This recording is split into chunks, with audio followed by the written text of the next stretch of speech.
Hi friends, இன்றைக்கி மாங்காய் சாதம் ரெசிபி எப்படி பண்ணலான்னு பார்க்கலாம். வாங்க. ஒரு பேனில் வந்து நல்லெண்ணெய் சேர்த்துட்டு கடுகு சீரகம் சேர்த்து நல்லா வெடிச்சதுக்கப்புறமா நான் வந்து 2 டேபிள் ஸ்பூன் அளவுக்கு வேர்க்கடலை சேர்த்து நல்லா பொன்னிறமாக வறந்ததுக்கப்புறமா கொஞ்சமாக பெருங்காயத்தூள், அதுக்கப்புறம் வந்து பார்த்திங்கன்னா 1 ஸ்பூன் கடலைப்பருப்பு, 1 ஸ்பூன் உளுத்தம்பருப்பு, காஞ்ச மிளகாய் இது எல்லாமே சேர்த்து நல்லா செவந்து வந்ததுக்கப்புறமா ஒரே ஒரு பச்சை மிளகாய் கட் பண்ணி சேர்த்துருக்கேன். கருவேப்பிலை இது எல்லாமே சேர்த்து நல்லா பொரிஞ்சதுக்கப்புறமா நீங்கள் மஞ்சள் தூள் வந்து கொஞ்சமாக சேர்த்துக்குங்க.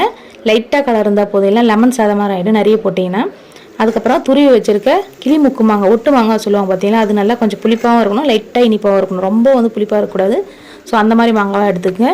அப்புறமா தேவையானதுக்கு உப்பு சேர்த்து நல்லா வதக்கி விடுங்க. கொஞ்சம் மாங்காய் நல்லா வந்து நீங்கள் ப்ரெஸ் பண்ணி பார்த்தீங்கன்னா வெந்தா மாதிரி இருக்கும். இந்த ஸ்டேஜில் வந்து பார்த்தீங்கன்னா வடித்து வச்சுருக்க சாதத்தை சேர்த்து நல்லா மிக்ஸ் பண்ணி கொடுத்துட்டு கொஞ்சம் நேரம் கழிச்சு சாப்பிட்டிங்கன்னா சூப்பராக இருக்கும். கண்டிப்பாக ட்ரை பண்ணி பாருங்கள். இந்த சீசனில் தான் இந்த மாங்காய் சாதம்லாம் சாப்பிட முடியும்.